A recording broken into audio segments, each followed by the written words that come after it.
Ce que les yeux de Beata Dori ont vu, roman par Marie-Françoise Lasserre, avocat. Avertissement. La propriété intellectuelle est protégée par le Code de la propriété intellectuelle et la répression de sa violation est organisée avec précision par le Code pénal.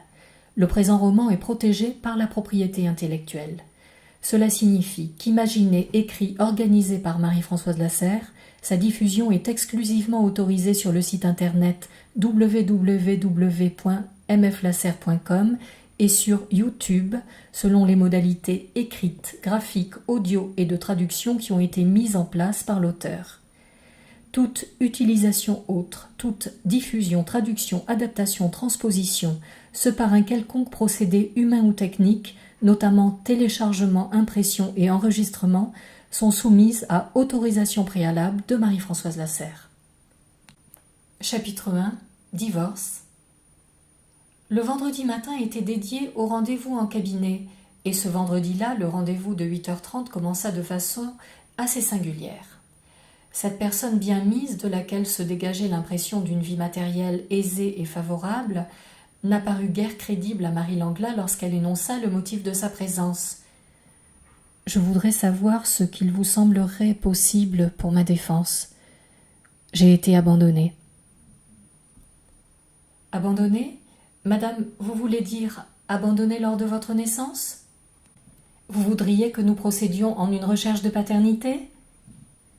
Non, ce n'est pas cela. J'ai été abandonnée par la personne que j'aimais. En ce cas, madame, si vous estimez qu'aucune réconciliation n'est envisageable, nous pouvons voir ensemble les conditions dans lesquelles une séparation, voire un divorce, pourrait intervenir au mieux de vos intérêts.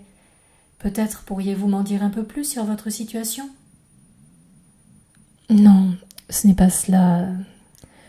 C'est un peu délicat, c'est par un homme autre que mon mari que j'ai été abandonnée.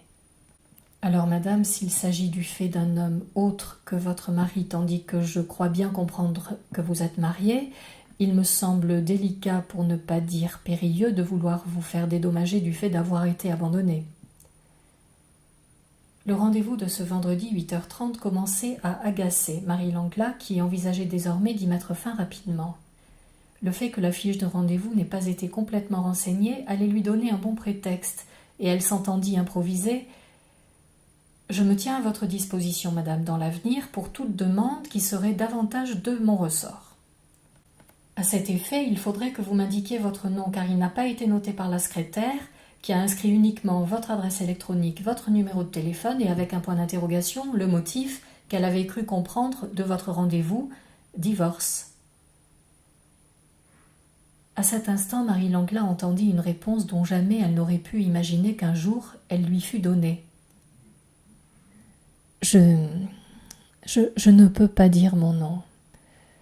À chaque fois que je dois le dire, je contourne, je louvoie. Je ne suis plus capable de le prononcer. C'est le fait d'avoir été abandonnée, c'est comme si je n'avais plus de nom. Et aussi, comme si je n'avais plus de prénom. Et puis, c'est aussi pour cela que je suis venue. J'ai peur. Je me sens menacée. Madame, la menace est réprimée par la loi du moment qu'elle présente un certain caractère de gravité. Vous venez de dire « je me sens menacée ». Vous sentez-vous menacée ou êtes-vous menacée ? Je me sens menacée. Le rendez-vous de ce vendredi 8h30 avait eu une liaison. Cela se passait en bordure du rivage, en première ligne comme disent les agents immobiliers, dans une demeure privilégiée. Au début, il y avait à chaque fois du champagne de la meilleure qualité.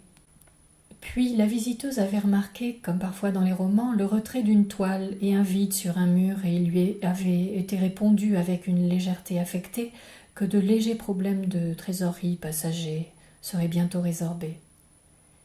Elle avait ensuite bien involontairement surpris quelques échanges très brefs avec un homme coiffé d'un casque de chantier et après lesquels l'ambiance semblait quelque peu allégée. Le champagne cependant était de qualité de plus en plus médiocre.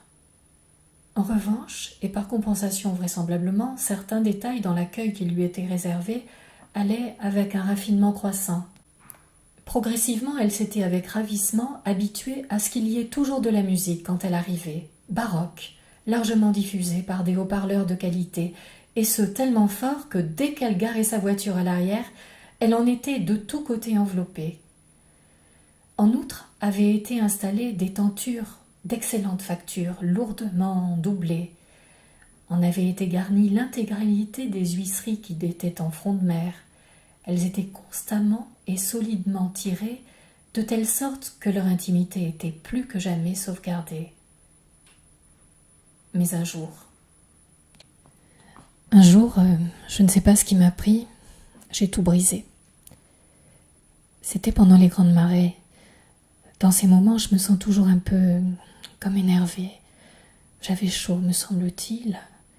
J'ai voulu faire entrer un peu de fraîcheur dans la maison et je me suis dit que l'air serait plus frais en provenance de la plage.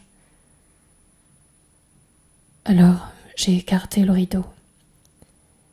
rideau particulièrement lourd du grand salon qui donnait sur la plage. Mais à ce moment-là précisément, il est arrivé. Je ne pensais pas que la personne que j'aimais à ce point ait pu tout d'un coup devenir une autre. Il était rouge et contracté. On aurait dit que ses lèvres écumaient. Et il a dit « Va-t'en, disparais !» Et il a dit « Ne dis jamais ce que tes yeux ont vu. » Après avoir laissé se faire un silence, Marie Langla suggéra « Madame, souhaitez-vous me dire ce que vos yeux ont vu ?» Je ne peux pas le dire. Il arriverait malheur à tous les miens.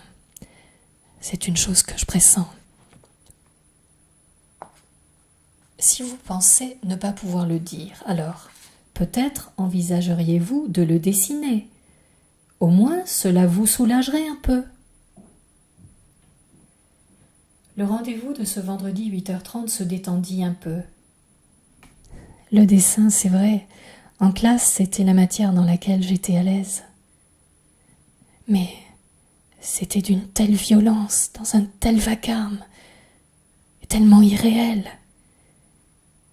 On aurait dit qu'il y avait en plus, c'est ça, quelque chose de déplacé.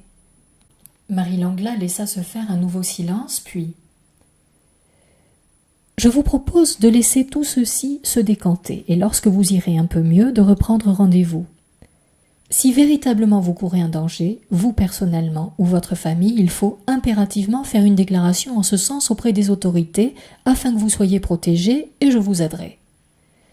Et c'est pour cette raison également dans un but pratique qu'il me faudrait connaître votre nom. » Je ne suis plus capable de le dire, c'est d'avoir été abandonnée. Je vous l'ai expliqué. Peut-être pourriez-vous l'écrire. Je ne vais pas y arriver.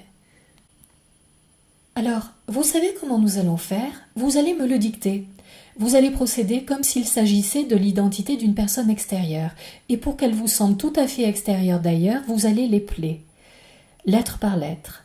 Et en plus, non pas de gauche à droite, mais de droite à gauche. D'abord votre nom, puis votre prénom. Si vous avez plusieurs prénoms, alors il faut que vous m'indiquiez en outre s'ils sont simplement juxtaposés ou s'ils sont réunis par un trait d'union ou une virgule. Vous allez voir. À deux, on va y arriver.